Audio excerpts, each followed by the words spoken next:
Hello everyone, कैसे हैं आप सब लोग। आप सभी का स्वागत है CUET अड्डा 24/7 चैनल पे। माय नेम इज अमन मेहता और आज एक बहुत ही प्यारा कहें या क्या कहें, लेकिन चैप्टर तो जबरदस्त है।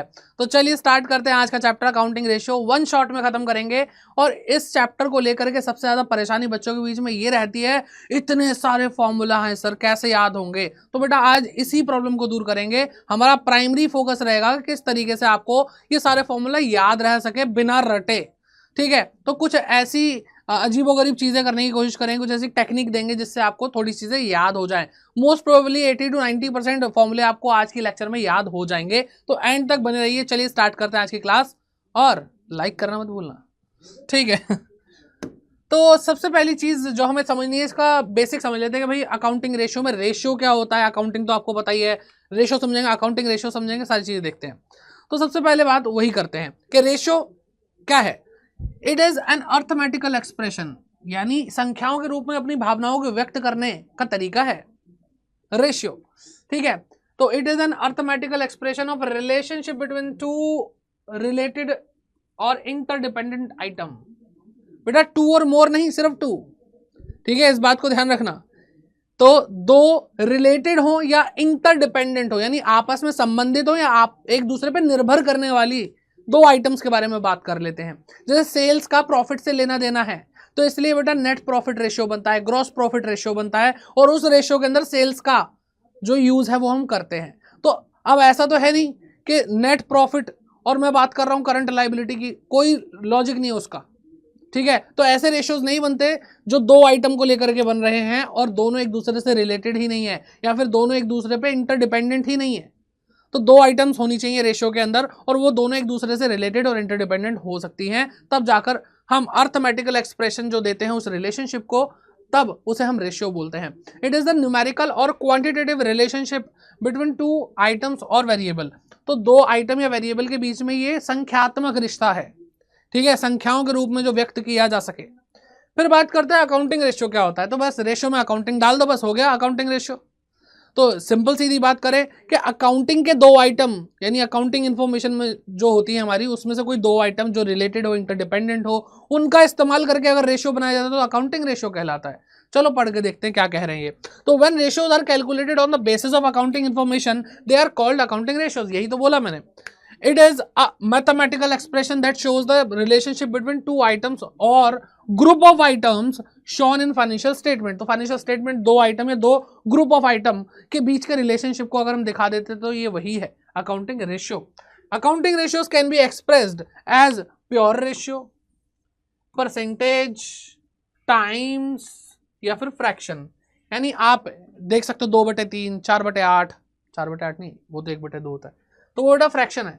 टाइम्स 3 टाइम्स, 4 टाइम्स, 5 टाइम्स, वो भी रेशियो होता है। परसेंटेज में कोई चीज आता है वो भी रेशियो होता है। और प्योर रेशियो 1, 2, 5, 6, 8, ये भी बेटा रेशियो ही होता है।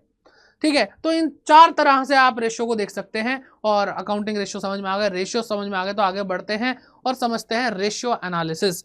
तो इससे पिछले चैप्टर में यानी फाइनेंशियल स्टेटमेंट एनालिसिस का जो वन शॉट अगर आपने देखा होगा तो आपको बताया गया होगा कि फाइनेंशियल स्टेटमेंट एनालिसिस करने के लिए 4 टूल्स होते हैं। पहला कंपैरेटिव स्टेटमेंट, दूसरा कॉमन साइज स्टेटमेंट, तीसरा रेशियो एनालिसिस, और चौथा कैश फ्लो स्टेटमेंट जो इससे अगला चैप्टर है। तो कंपैरेटिव और कॉमन साइज स्टेटमेंट तो हम वहां पढ़ चुके थे। मैंने कहा था कि रेशियो से रिलेटेड रेशियो एनालिसिस का एक डेडिकेटेड चैप्टर आएगा, तो ये रहा वो चैप्टर। ठीक है, कैश फ्लो स्टेटमेंट इस वीडियो मतलब इस वन शॉट के बाद जो अगला वन शॉट आपको दिखेगा वो कैश फ्लो स्टेटमेंट का होगा। ठीक, तो it is a technique. Ratio analysis क्या है? एक टेक्निक है which involves analysing the financial statement, जिससे हम क्या करते हैं बेटा, फाइनेंशियल स्टेटमेंट को एनालाइज कर पाते हैं। एक ऐसी टेक्निक है बाय कैलकुलेटिंग वेरियस रेशियोज।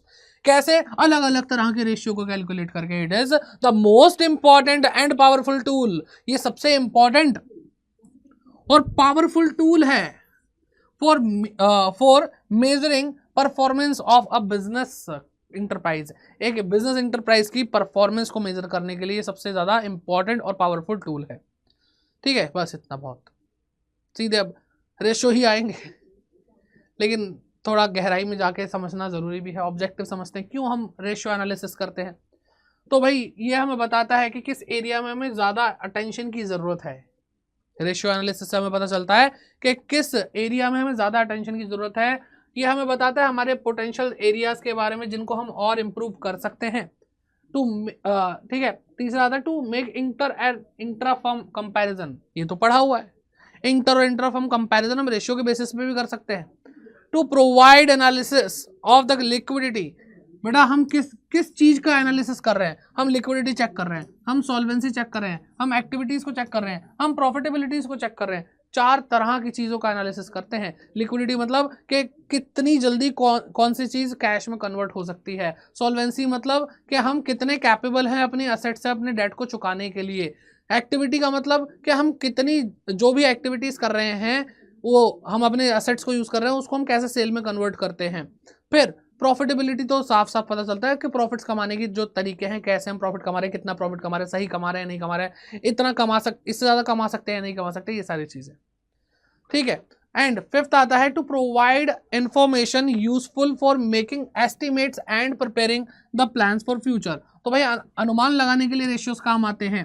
ठीक, ये प्रिपेयर करने के में मदद करता है हमारे फ्यूचर के प्लान्स को। तो ये देखो कुछ ऑब्जेक्टिव्स हैं जो आपको पता होने चाहिए। ठीक है, चलिए आई होप यहां तक आपको सारी चीजें क्लियर है।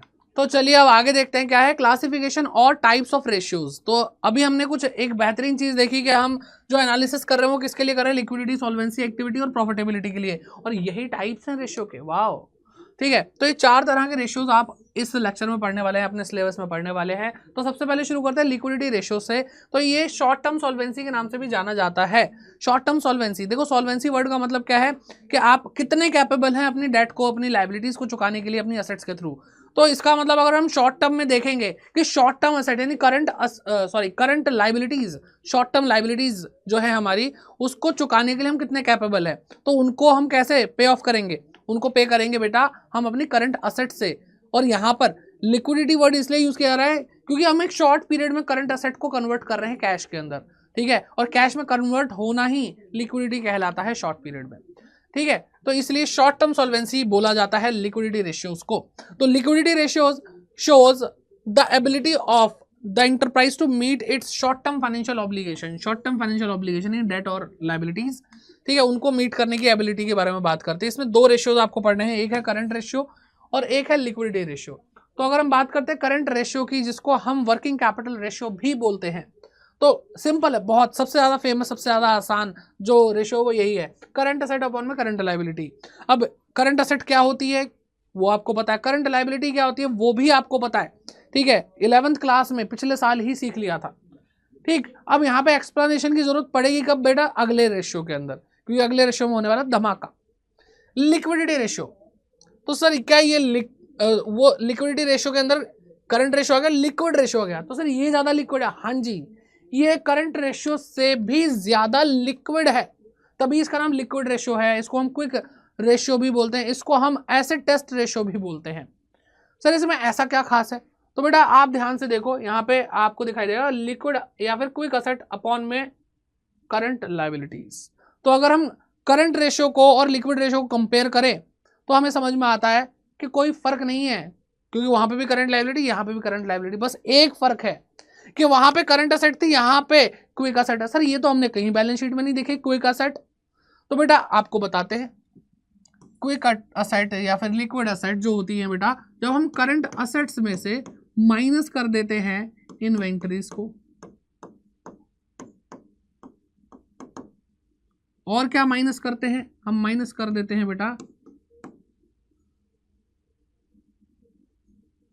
प्रीपेड एक्सपेंसेस को, तो जो आता है उसको हम बोलते हैं लिक्विड या फिर क्विक असेट्स। सर ऐसे कैसे मान ले, क्यों ऐसा बोल रहे हो आप? तो बेटा ये जो हम माइनस कर रहे हैं ये लीस्ट लिक्विड करंट असेट्स हैं, यानी सबसे धीरे, सबसे कम चांसेस जिनका टाइम, मतलब सबसे कम चांसेस कि भाई ये टाइमली कन्वर्ट हो जाएंगी कैश में, क्योंकि inventory is the first stage. जब हम खरीद कर लाते हैं, ट्रेडर हैं हम, तो हम सबसे पहले खरीद कर लाते हैं, तो उसके बाद बेटा इन्वेंट्री को तो पहले होल्ड करके कहाँ स्टॉक में, इन्वेंट्री में रखा जाएगा, गोडाउन्स में रखा जाएगा, फिर वो बिकेंगी, उनका जब नंबर आएगा फिर वो बिकेंगी तो वो डेटर में कन्वर्ट होंगी, डेटर्स फिर थोड़ा और टाइम लेंगे, फिर जाके कैश मिलेगा। तो ये बेटा बाकी करंट असेट के कंपैरिजन में ये इन्वेंट्रीज जो हैं ये लीस्ट लिक्विड है, बहुत टाइम लेती है कैश में कन्वर्ट होने में, इसलिए हमने क्या करा, इसको हटा दिया। करंट रेशियो में हम देख रहे थे कि करंट असेट में कितना दम है करंट लायबिलिटी को पे करने का, लेकिन अब हमने लिक्विड रेशियो में क्या कर दिया बेटा, हम अपने इस पागलपन को एक लेवल और ऊपर लेकर गए कि हमने सोचा कि अगर इस करंट असेट में से और करंट असेट को हटा दिया जाए, यानी कुछ करंट असेट्स को हटा दिया जाए, तब भी क्या हमारे अंदर वो दम है, अपनी एबिलिटीज को चेक कर रहे हो। ठीक है, तो हमने इन्वेंट्रीज हटा दी। सर प्रीपेड एक्सपेंस का कुछ बताओ, वो क्यों माइनस किया, वो लीस्ट लिक्विड एसेट कैसे हुई?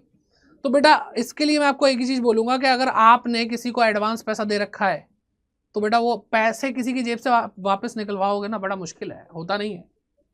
ठीक है, अगर आपने किसी दुकानदार को बोल रखा है ये लो भैया 5,000 रुपये एक्स्ट्रा, तो वो अब आपको 5,000 वापस नहीं देगा, कहेगा भैया राशन ले जाना हमारे यहाँ से, हिसाब किताब में लगा लेंगे। कोई अपनी जेब से पैसा लौटाता नहीं है, लीस्ट लिक्विड। ठीक है, आई होप आपको ये बात समझ में आ गई है।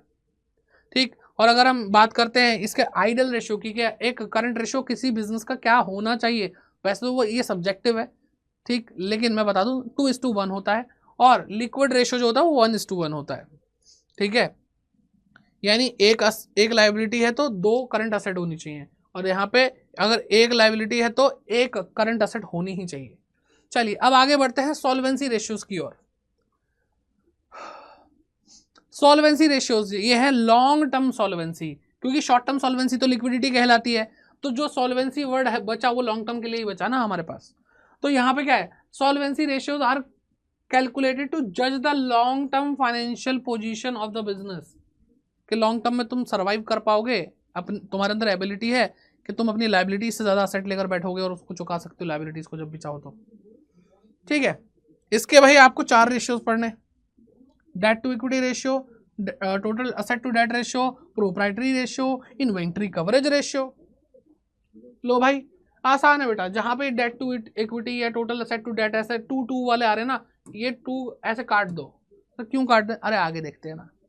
तो क्या है बेटा, डेट टू इक्विटी रेशियो, तो डेट अपॉन में इक्विटी, इसलिए 2 काट रहा था मैं, डेट अपॉन में इक्विटी, देखो यही फॉर्मूला है, तो ऐसे ही याद हो जाएगा, ये तो नाम से ही आपको बता रहा है फॉर्मूला है क्या। बस अब आपको ये समझना है इसके अंदर क्या आता है। ठीक है, इसके अंदर क्या क्या आता है, क्योंकि यही तो मेन है। तो डेट का मतलब लॉन्ग टर्म डेट है, और लॉन्ग टर्म डेट में भी 2 चीजें हैं बेटा, LTB plus LTP, long term borrowing plus long term provisions. ये आपको बैलेंस शीट में साफ साफ दिखाई देंगे, और ये लॉन्ग टर्म बोरोइंग भी और लॉन्ग टर्म प्रोविजन भी, दोनों को मिला करके हम बोलते हैं डेट। और इक्विटी का मतलब शेयर होल्डर फंड है, और शेयर होल्डर फंड आपको पता है बेटा शेयर कैपिटल भी आता है, इसके अंदर रिजर्व एंड सरप्लस भी आता है।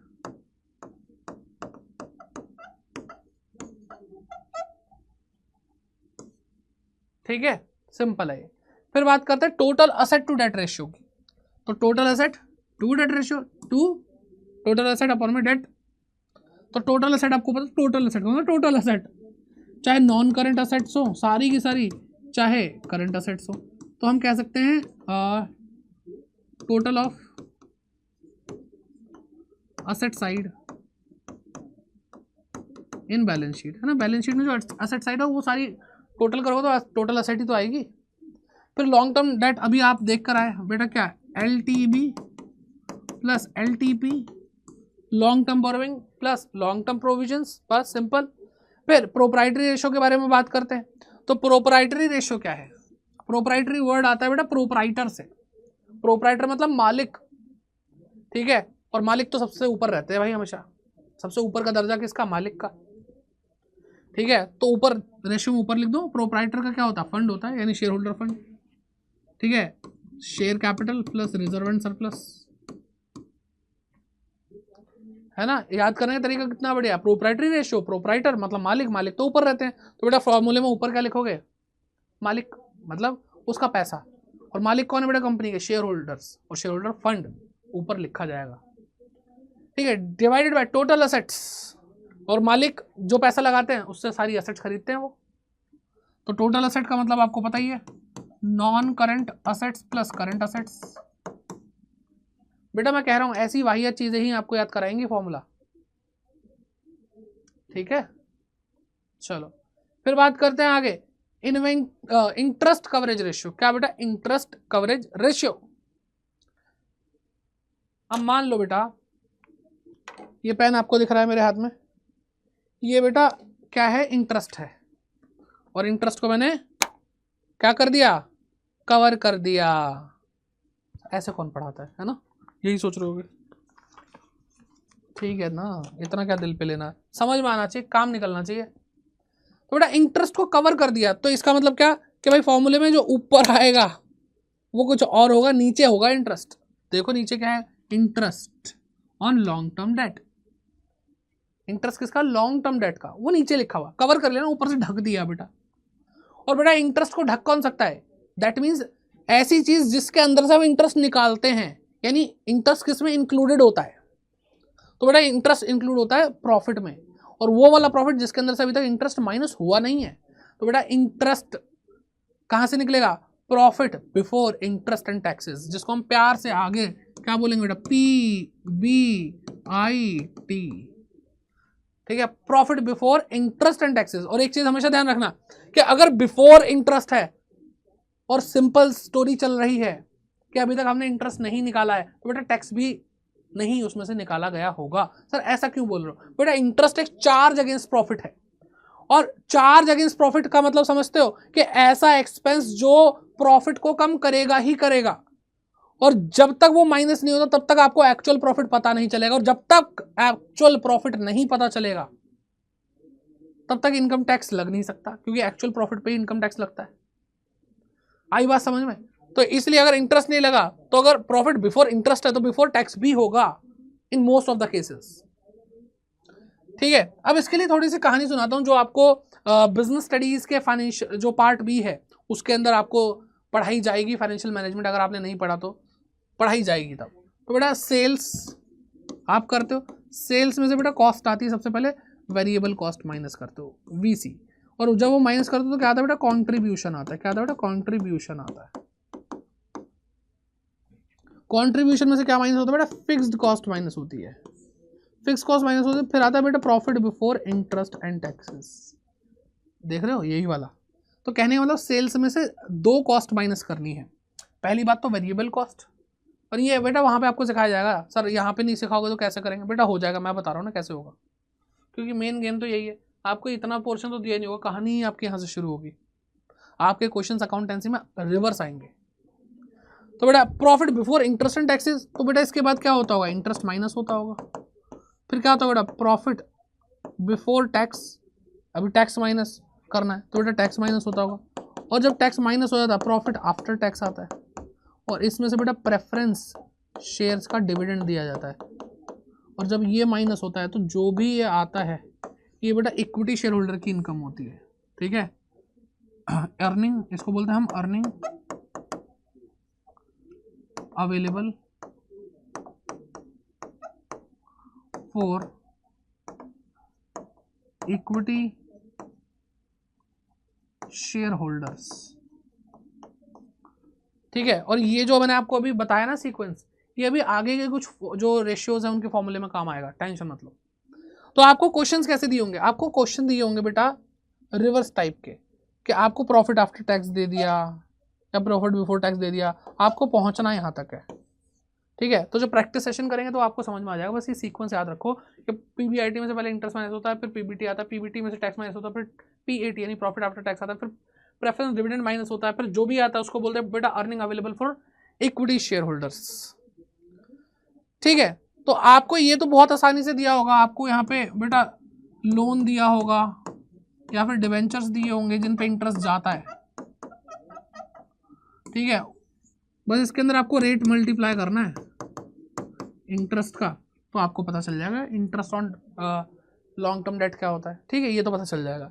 ये कैसे पता चले, ये कैसे निकालोगे? PBIT बेटा, PBIT ऐसे निकालोगे इस टेबल से। ठीक है, चलो अब आगे बढ़ते हैं, और ये हो गया हमारे सारे के सारे क्या सॉल्वेंसी रेशियोज हो गए। अब बात करते हैं बेटा एक्टिविटी, परफॉर्मेंस या टर्नओवर रेशियो। तीनों एक ही रेशियो के नाम है। आप चाहो तो इसको एक्टिविटी रेशियो बोल सकते हो, आप चाहो तो इसको परफॉर्मेंस रेशियो बोल सकते हो, आप चाहो इसको टर्नओवर रेशियो बोल सकते हो। और बेटा यहाँ पे अब 2 नहीं 4 नहीं 6 फॉर्मूलाज हैं। सब फॉर्मूला बढ़ते ही जा रहे हैं, कैसे याद करेंगे बेटा? इसको तो 100% याद करवा के भेजूंगा, टेंशन क्यों लेते हो बेटा? बोल कुछ भी सकते हो, लेकिन मेरा फेवरेट वर्ड इसमें से क्या है बेटा? Turnover ratio. मेरा फेवरेट नाम है इस रेशियो का, टर्नओवर रेशियो। मुझे बड़ा पसंद है ये, क्योंकि इससे मुझे सारे फॉर्मूले याद होते हैं। और इसके बाद अगर कुछ याद रखना चाहो तो याद रखो एक्टिविटी को। टर्नओवर का मतलब समझते हो?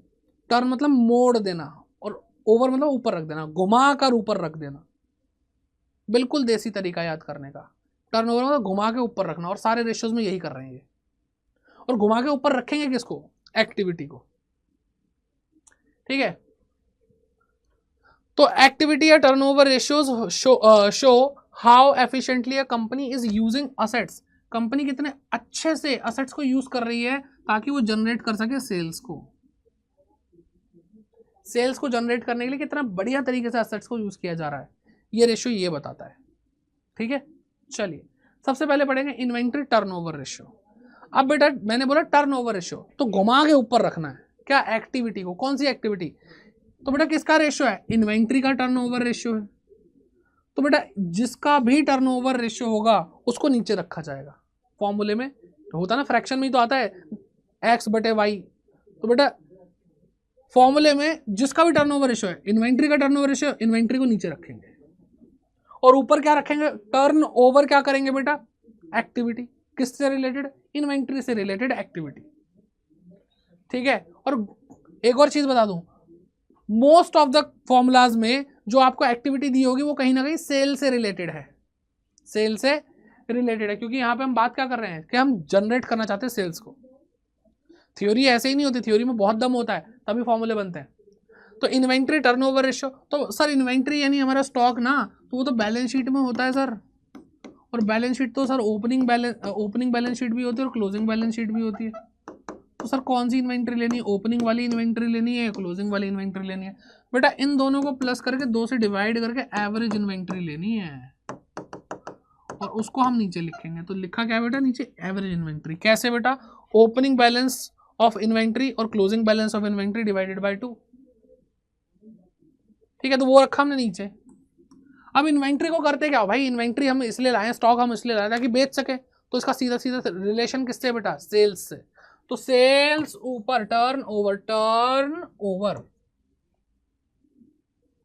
सर ऊपर सेल नहीं लिखी सर ये, तो ये क्या लिखा है बेटा? ये लिखा है कॉस्ट ऑफ गुड्स सोल्ड, यानी COGS, या फिर इसको हम cost of revenue from operation भी बोल सकते हैं।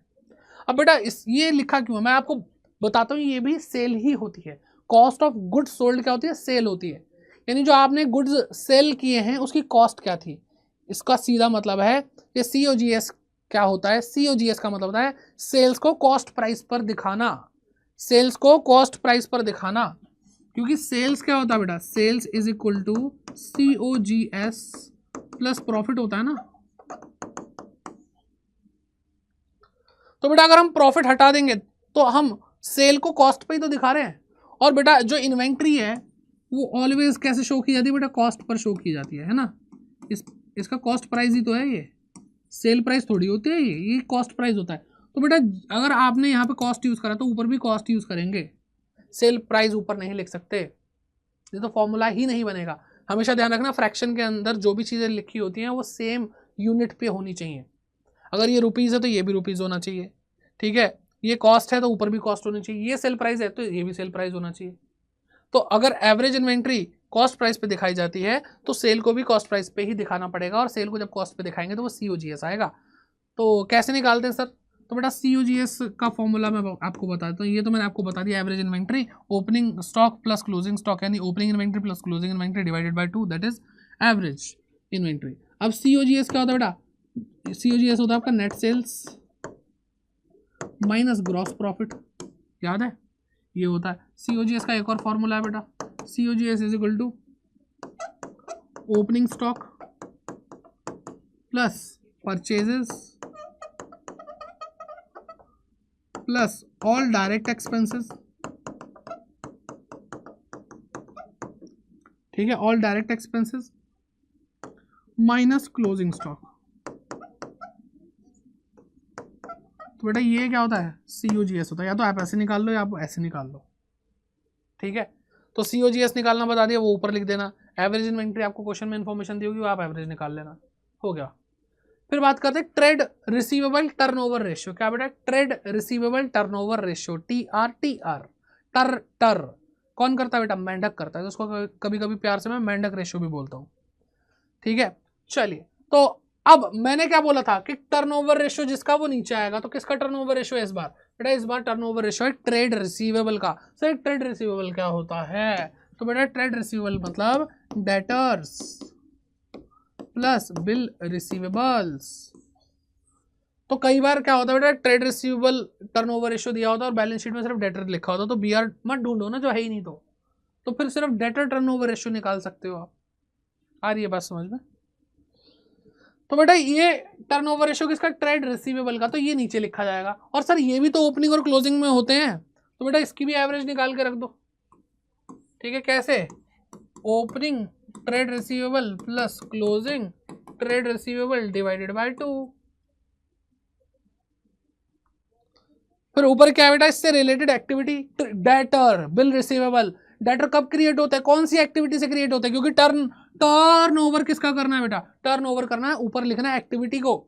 तो बेटा डेटर तभी क्रिएट होते हैं, डेटर उसी एक्टिविटी से रिलेटेड है जिससे डेटर क्रिएट होते हैं। वाह क्या बात बोली। मतलब क्रेडिट सेल, आप उधार सामान बेचोगे, जब आप सामान उधार बेचोगे तो बेटा डेटर क्रिएट हो जाएंगे, तो है ना रिलेटेड एक दूसरे से। तो बेटा क्या आ रहा है यहाँ पे? Net credit revenue from operation. Revenue from operation का मतलब सेल्स होती है, तो net credit revenue from operation. तो बेटा ये तो आपको बता दिया कैसे निकालना है। तो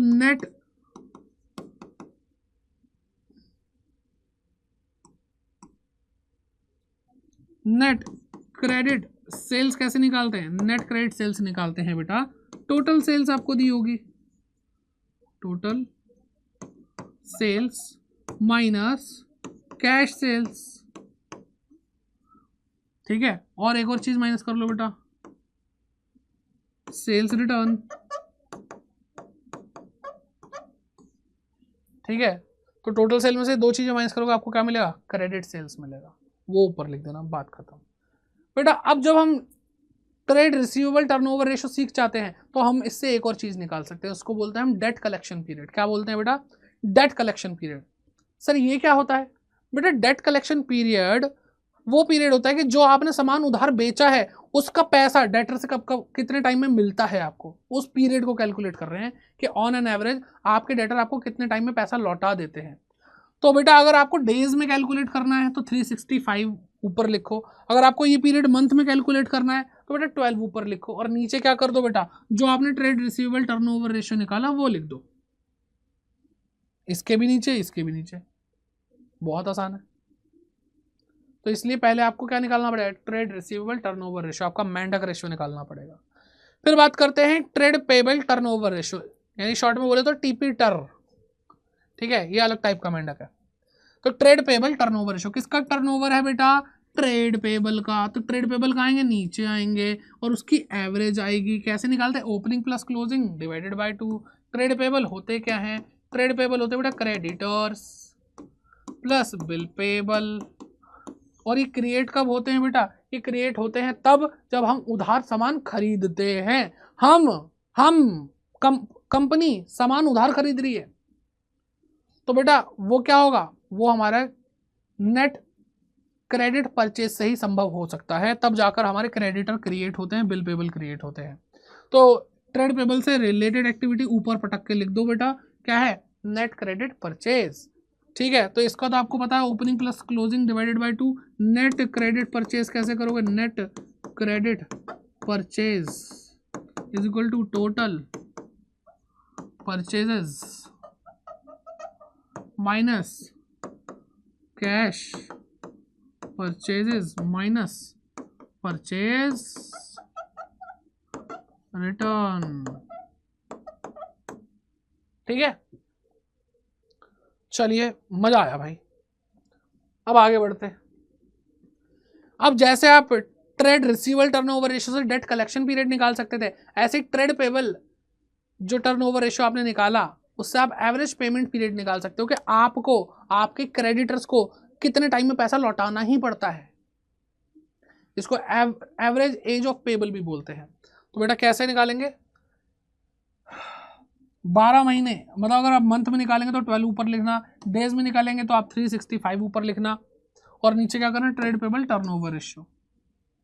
सर ऊपर वाला फॉर्मूला क्या है बेटा, मंथ में निकालोगे तो 12 लिखना, डेज में निकालो 365 लिखना, ठीक है, days in a year, leap year होगा 366 लिखना फिर, ठीक है।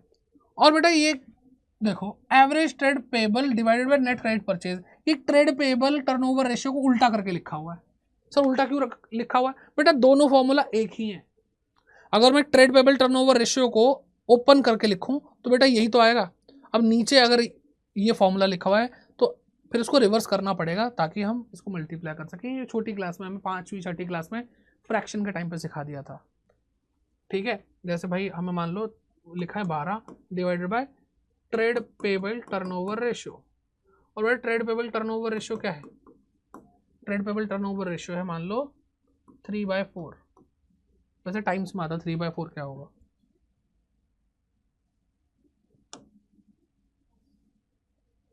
क्या आता बेटा, मान लो 3/1, तो बेटा 12 डिवाइडेड बाय 3 इंटू में 1 आ जाएगा। समझ में आ रही है बात, तो घुमाना पड़ता है, ठीक है। और जितने भी टर्नओवर रेशियोज हम पढ़ रहे हैं वो नॉर्मली टाइम्स में आते हैं, 3 टाइम्स 4 टाइम्स 5 टाइम्स ऐसा, ठीक है। चलो आगे बढ़ते हैं, आता है वर्किंग कैपिटल टर्नओवर रेशियो। किसका टर्नओवर, वर्किंग कैपिटल का। तो नीचे कौन आएगा, वर्किंग कैपिटल आएगी। तो वर्किंग कैपिटल होती क्या है, वर्किंग कैपिटल होती है बेटा current asset minus current liability. तो वर्किंग कैपिटल हमने नीचे लिख दी, और ऊपर क्या लिखेंगे, उससे रिलेटेड एक्टिविटी।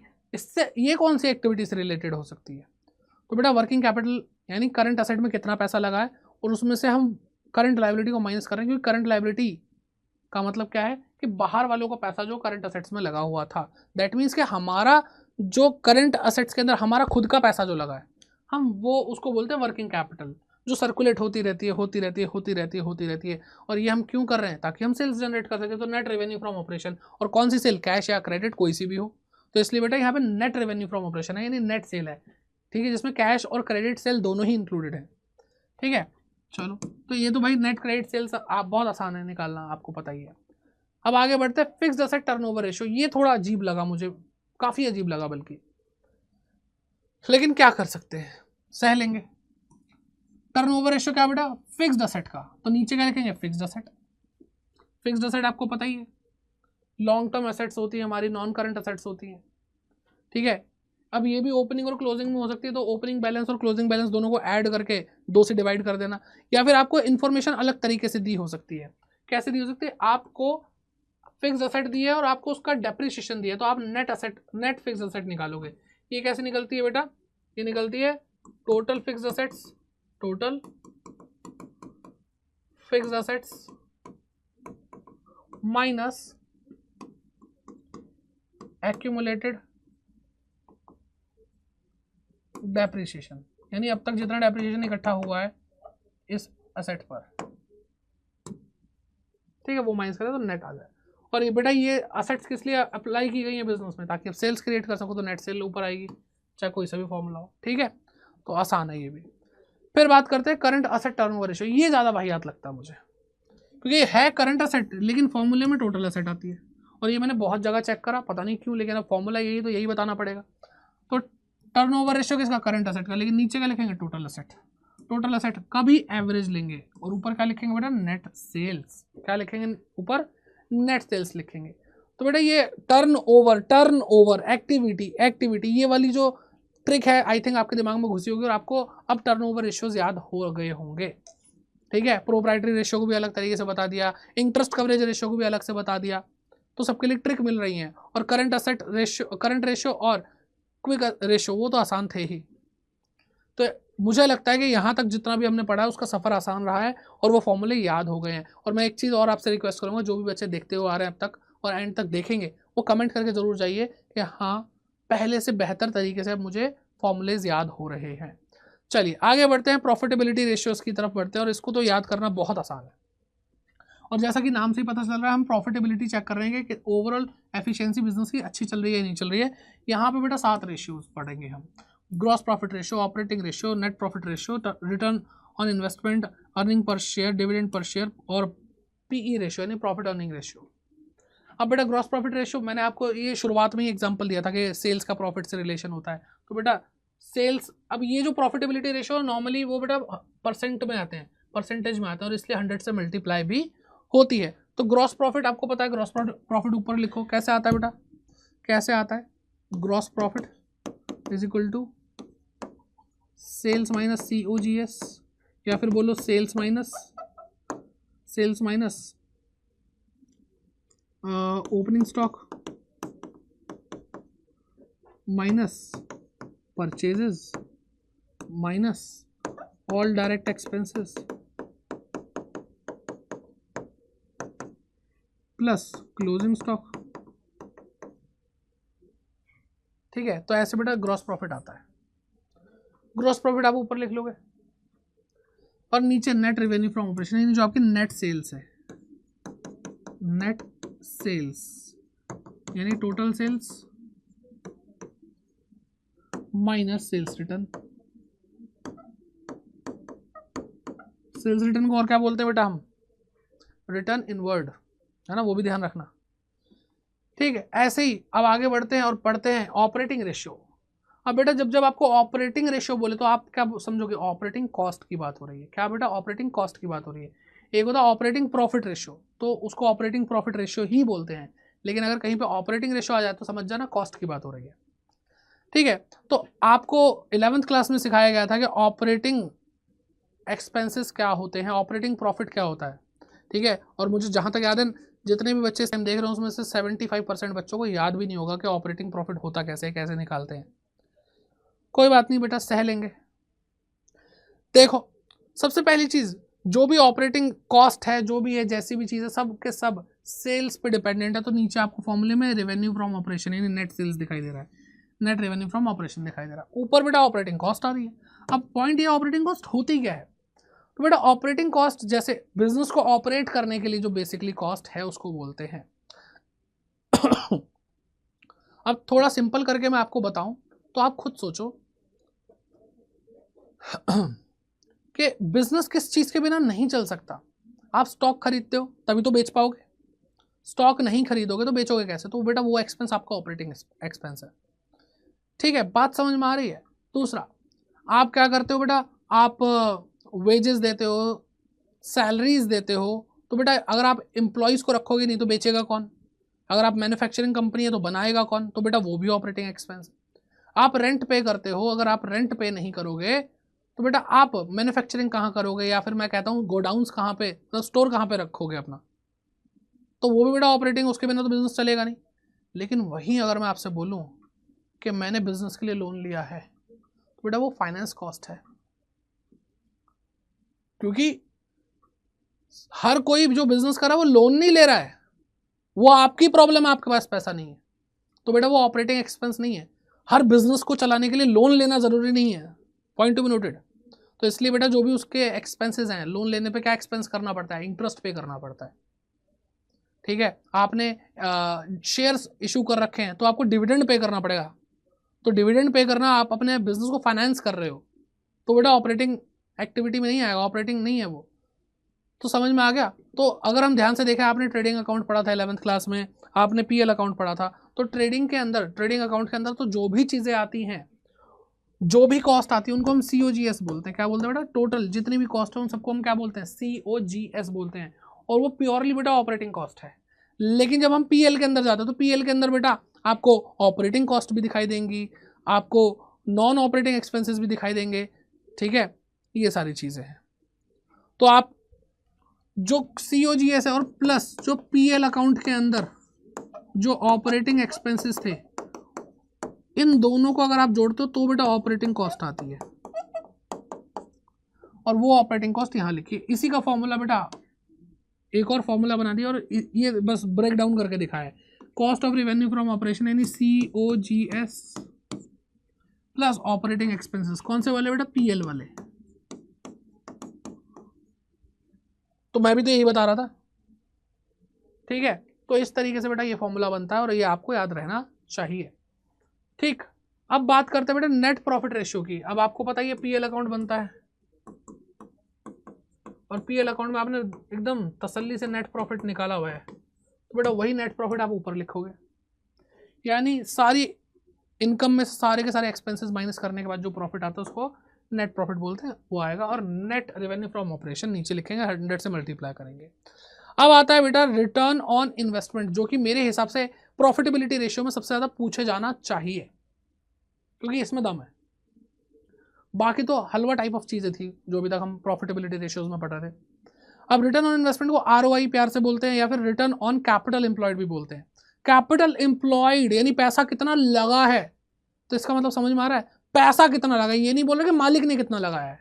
तो यानी इस कैपिटल का मतलब वो वाली कैपिटल नहीं जो आप समझ रहे हैं। इस कैपिटल के अंदर शेयर कैपिटल भी आ रही है, और जो बेटे डेट कैपिटल है यानी उधार का पैसा जो है वो भी आ रहा है,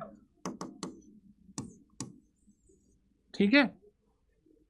तो इसलिए इसको बोलते हैं कैपिटल एम्प्लॉयड, चाहे वो शेयर इक्विटी शेयर से हो, प्रेफरेंस शेयर से पैसा आए, चाहे डेट से आए, डिबेंचर लोन वगैरह व्हाटएवर इट इज।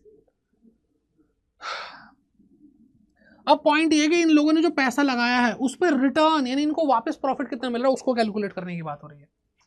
तो बेटा अगर हम बात करते हैं इसकी, तो भाई ये है, इसको मिलेगा डिविडेंड, कि एक्चुअल में डिविडेंड मिल कितना रहा है। डेट को क्या मिलेगा बेटा, इंटरेस्ट। ये इनका प्रॉफिट है, समझो मेरी बात को, कि ये जो कैपिटल लगाई है, इन कैपिटल लगाने वाले लोगों का प्रॉफिट है क्या, डिविडेंड और इंटरेस्ट। तो ये कौन से प्रॉफिट को नजर मिलाएंगे, ये किस प्रॉफिट पे नजर रखेंगे, वो प्रॉफिट जिसमें से अभी इंटरेस्ट मिलना है, वो प्रॉफिट जिसमें से अभी डिविडेंड मिलना बाकी है, यानी अभी तक माइनस नहीं हुआ। यानी नेट प्रॉफिट वो वाला बिफोर इंटरेस्ट जिसमें से इंटरेस्ट माइनस नहीं हुआ, और बिफोर इंटरेस्ट तो बिफोर टैक्स भी होगा, अभी मैंने आपको थोड़ी देर पहले बताया था, याद आया, ठीक है। और net profit before interest, tax and preference dividend, ठीक है। सर डिविडेंड तो इक्विटी का भी होता है बेटा, इक्विटी का कोई क्लियर डिविडेंड हम कैलकुलेट नहीं कर सकते, इसलिए हमने यहाँ पे सिर्फ प्रेफरेंस डिविडेंड लिखा है, ठीक है। और ये चीजें जो मैं आपको बता रहा था वो बेटा मैंने बोला था ना आपको आगे भी काम आएगी, आगे भी काम आएगी ये। तो बेटा ये वही चीज थी कि जो अब आरओआई निकाल रहे हैं उसके अंदर भी क्या चाहिए, हमें प्रॉफिट चाहिए, कौन सा वाला, before preference dividend, before tax, before interest. तो बेटा कौन सा वाला, ये वाला पीबीआईटी, ये भी पीबीआईटी ही है। जो हम आरओआई के फॉर्मूले में पढ़ रहे हैं वो भी क्या है बेटा, पीबीआईटी ही है। आई बात समझ में, ठीक है, वो पीबीआईटी ही है, बस थोड़ा अच्छे से एक्सप्लेन किया है। और कैसे निकालते हैं वो बेटा मैंने आपको बता ही रखा है, और बेसिकली मैं बोलूँ तो क्वेश्चन करके ज़्यादा अच्छे से समझ में आएगा, ठीक है। बस ये ध्यान रखना कि जो नीचे कैपिटल एम्प्लॉयड लिखोगे उसमें शेयर कैपिटल भी आ रही है, और शेयर कैपिटल मतलब share holder fund, reserve surplus भी सब कुछ आएगा, ठीक है। आगे बढ़ते हैं। अब बात करते हैं ईपीएस की, earning per share, earning per share, ठीक है, कि हमें एक शेयर में कितनी इनकम हो रही है। तो ध्यान से सुनो,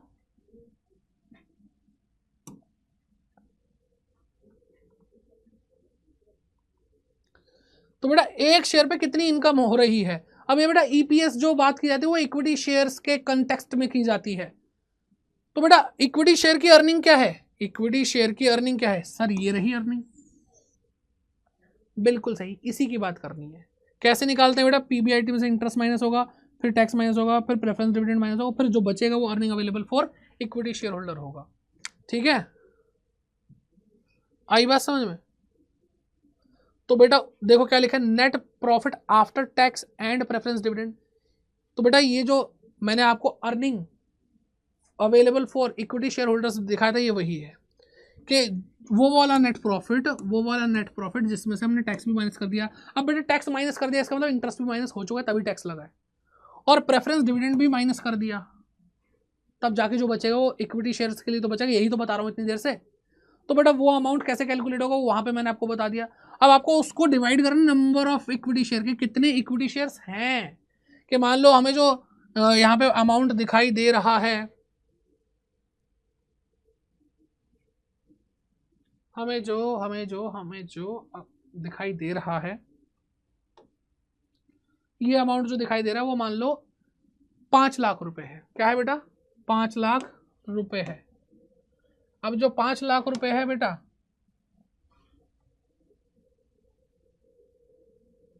ठीक है, 5 लाख रुपए है। और बेटा हमारे जो इक्विटी शेयर हमने इशू कर दिया 1 लाख, तो बेटा अर्निंग पर शेयर क्या हुआ? 5 रुपए पर शेयर, यानी हर शेयर ने 5 रुपए तो कमाए ही हैं। ऐसे बेटा ईपीएस निकालते हैं, और बेटा आगे चल के ईपीएस का भी इस्तेमाल होगा, लेकिन उससे पहले हम बात करते हैं डिविडेंड पर शेयर की, डीपीएस की, कि हर शेयर पे कितना डिविडेंड मिल रहा है। अब डिविडेंड क्या होता है बेटा? बेटा कंपनी बिजनेस करती है, काम करती है, सेल्स करती है, सारे ऑपरेशंस करती है, उससे उसको प्रॉफिट होता है, और प्रॉफिट का एक हिस्सा बेटा डिविडेंड के रूप में बांटा जाता है, यानी वो प्रॉफिट जो हम शेयर होल्डर्स को दे रहे हैं, और बाकी हम रिटेन करते हैं, रिटेंशन बोलते हैं,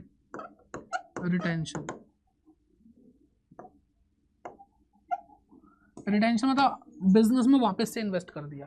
तो बेटा जो डिविडेंड बांट दिया उसकी, जो डिविडेंड बांटना उसकी बात कर रहे हैं कि total dividend paid in a year, एक साल में कितना डिविडेंड पे कर रहे हैं, divided by outstanding share of company, यानी जिनको डिविडेंड नहीं मिला वो नंबर ऑफ शेयर्स हैं कितने।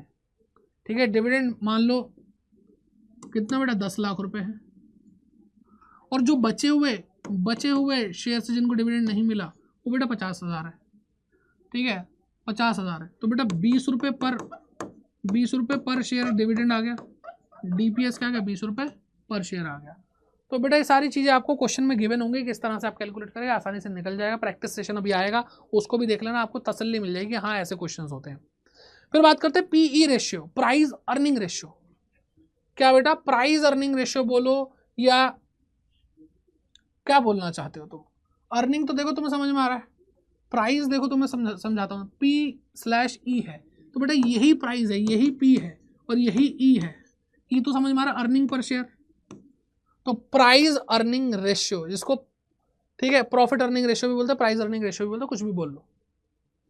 ठीक है, तो प्राइस का मतलब क्या? शेयर का प्राइस, तो मार्केट वैल्यू, यानी मार्केट में क्या प्राइस चल रहा है वही तो इक्विटी शेयर का प्राइस है, तो वो प्राइस आपको क्वेश्चन में गिवन है, वो आपको ऊपर लिखना है, और नीचे आपको लिखना है अर्निंग पर शेयर, कि भाई प्राइस ये चल रहा है और इस प्राइस पर अगर हम खरीदेंगे तो हमें अर्निंग ये होने वाली है। ठीक है, तो इस तरीके से आप पीई रेशियो भी निकाल पाएंगे। ठीक है, फॉर्मूले में ही छुपा था, price divided by earning, earning मतलब ईपीएस। तो मैं उम्मीद करता हूं जितने भी फॉर्मूलेज मैंने आपको कराए वो आपको याद हो गए होंगे। अब प्रैक्टिस के लिए बेटा आपको थोड़ा सा इंतजार करना पड़ेगा, सेशन आएगा, आपको प्रैक्टिस कराएंगे, और उसको अटेंड करना बिल्कुल भी मत भूलना, क्योंकि फॉर्मूले रट लेने से कुछ नहीं होता है। ठीक है, और बाकी आपको अच्छे से पढ़ना है सिस्टमेटिक तरीके से, तो आप हमारे साथ जुड़ सकते हैं। CUT 2025 की प्रिपरेशन करिए अच्छे से, क्लास 12 की प्रिपरेशन करिए, बैचेस बेटा आपके लिए आते रहते हैं, और जो अब बैच है, मतलब कोई सा भी बैच हो सकता है, यहाँ पे तो एक फोटो लगा रखी है, कोई भी लाइव बैच अगर आपको लेना है तो आपको कोड यूज़ करना Y550, और फिलहाल तो मैं आपको यही बोलूँगा कि Mahapack is the best deal for you, कि अगर आप महापैक ले लेते हो तो बेटा जो अभी बैच चल रहे हैं वो आपको फ्री ऑफ कॉस्ट मिलेंगे, जो फ्यूचर में बैचेस आने वाले CUT 2025 तक वो आपको फ्री ऑफ कॉस्ट मिलेंगे, एंड साथ ही साथ जो आपके पास्ट बैचेस जा चुके हैं उसकी रिकॉर्डिंग भी आपको मिल जाएंगी। लेकिन मेन ये है कि जो फ्यूचर में बैचेस आने वाले हैं वो भी आपको फ्री ऑफ कॉस्ट मिलेंगे, क्योंकि आप उससे लाइव कनेक्टिविटी बना के रख सकते हो, पढ़ते रह सकते हो, और जैसे जैसे बैचेस आते रहेंगे और लास्ट में जो बैचेस आएंगे वो बेटा रैपिड बैचेस होंगे, तो इसलिए महापैक तो ज़्यादा बेहतर है मेरे हिसाब से।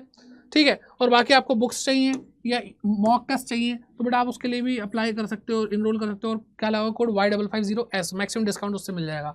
क्या करना है बेटा? आपको अड्डा 24/7 ऐप डाउनलोड करना है, ज़्यादा बेहतर वही है, क्योंकि उस पर आपको कॉइन्स का भी बेनिफिट मिलता है। ठीक, बाकी आप गूगल पे जाकर सर्च कर सकते हैं अड्डा 24/7, आपको वेबसाइट दिख जाएगी adda247.com, यहाँ पे दिखेगा आपको ऑल कोर्सेज, आपको बेटा इस पर क्लिक करना है, आपको फिर UG PG एंट्रेंस एग्जाम दिखेगा, इस पर क्लिक करना है, फिर CUT UG दिखेगा, इस पर क्लिक करना है, एंड फिर यहाँ पे आपको CUT कॉमर्स पे क्लिक करना है। ठीक है, जो भी आपको बैच लेना है, महापैक लेना है, वो आप बेटा ले सकते हैं। बाय नाउ पे क्लिक कर, मतलब उस पर क्लिक करो, आपको बाय नाउ पे क्लिक करना है। अभी जो प्राइस दिख रहा है उसकी टेंशन मत लो, आपको क्या करना है, कूपन कोड लगाना है, इससे आपको डिस्काउंट मिल जाएगा। क्या है बेटा? Y550। कोई भी बैच लेना हो बेटा, कोड ये काम आएगा आपके, बहुत ज़्यादा याद रखना।